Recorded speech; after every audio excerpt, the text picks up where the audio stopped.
Hi, and welcome to SF Live, Christina Marie TV here on SF Live. I'm Christina Marie. The big question out there, to tweet or not to tweet? That is the question. Hello, Neil Sandow. How are you? Good. Hi, Sandow. Christina. Very good. First of all, why? Why did you decide to write a book on Twitter and the tweets that you saw? When I saw just how much material was available that was being lost, I figured I needed to write this book just so people could see it. It's like a time capsule. Now, the book, very interesting book, and I'm going to show it a little later. In fact, let me put it up here. The human side of Twitter. So, Neil, what is the human side of Twitter?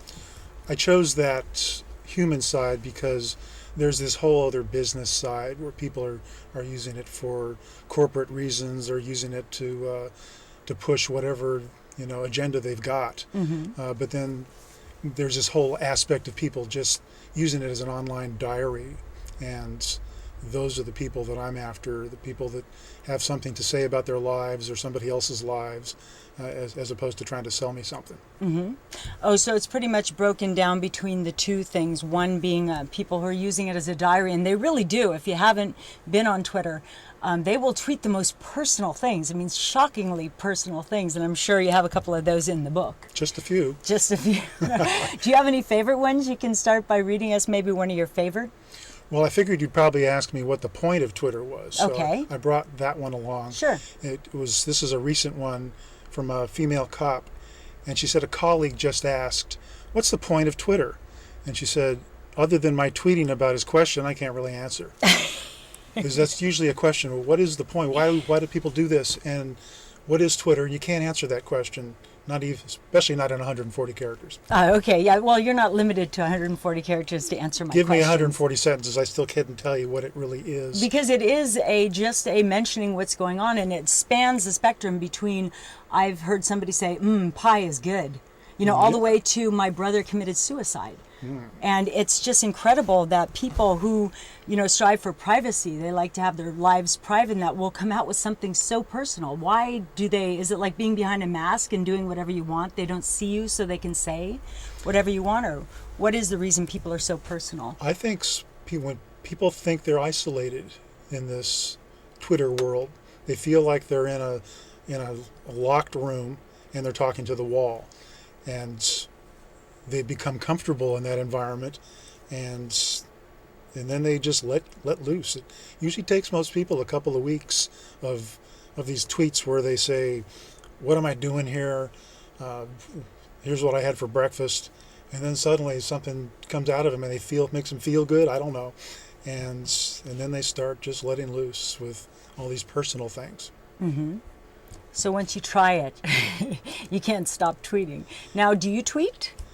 I do, but not as much as the people that I follow and the people in this book, and I don't get nearly as personal as they do. I'm just not that comfortable letting everybody know about my personal life and what problems I'm having, and it's just not me.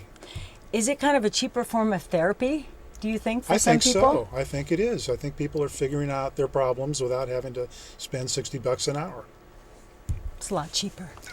Definitely. So let's look at the book a little bit. I put my favorite, so I'm going to read it to you, which you know because you wrote the book. I wonder if I can flirt my way to the front of the Star Trek line. I love that one. I like that one too. From just that little sentence, I can picture who that woman is. Or man, but probably woman. And her little Trekkie outfit. But, it's funny because some of these, just the way they're written, and even with the spelling errors, because a lot of people have so many spelling errors, it makes you look at the sentence different or the person different depending on their grammar. Do you find that? Yeah. I think you can tell a lot about people by the way they spell sometimes. But, going back to what you just said about how you could picture her, I think to enjoy this book, you have to have an imagination. You have to be able to picture what the situation is. It's like seeing a cartoon without the cartoon. These are captions, and you have to supply your own graphic. It just struck me. I think what Twitter is and what Facebook is with the little status updates, but more so Twitter is like the equivalent of what radio used to be. Yeah. So we're not really watching television anymore, but even by listening, we're using our imagination to build whoever we think this person is that we end up following. I think you're right. I think the imagination is so important, particularly with a book like this, to be able to appreciate what people are going through. And I love the ones when they're out on a bus or on the train someplace and they're talking about their fellow man. I've learned that people hate strangers. At least from what I see very few people that have anything nice to say about anybody on a bus. Really? So what is the demographic? Grumpy people that tweet? I mean, is there anyone that just spreads love and joy? There's a few of them, but they're so boring that I don't. Oh no, that's horrible. Okay, end of show. That's it. No, that's not nice. There aren't that many Pollyannas on Twitter that I've found, but there are some, and it's after a while you go, come on, something's got to be bothering you. Come on. Mm-hmm. And so, would you say that it's a form of being voyeuristic? For someone like me, absolutely. Uh-huh. It's being able to look into people's personal lives, but this is a public forum, and it's in fact the most public forum I'm aware of anywhere. Mm-hmm. Now, how about if you have friends or you're following on Twitter, and you realize that they're pretty boring? They have nothing to say. Can you untweet someone? Can you stop following them, or what is the term for that? You can unfollow them so that you don't see their stuff anymore. Okay.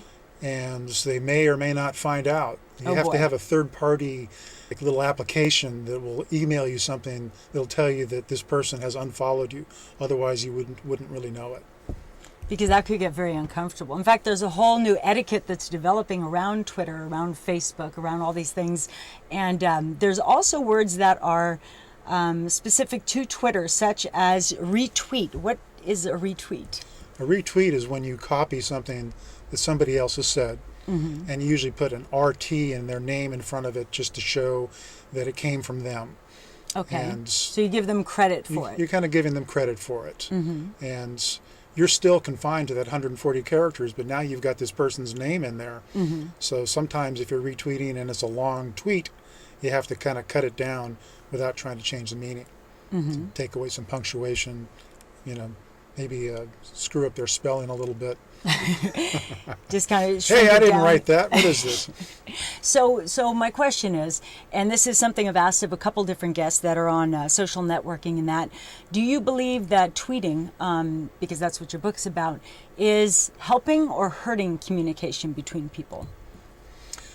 Originally, I thought that perhaps it's hurting people because you see kids on a corner and there's 4 kids and they're all tweeting into their cell phones at the same time and not talking to each other. But recently there was a study that it was in the Chronicle last week. It was announced University of Pennsylvania and some think tank.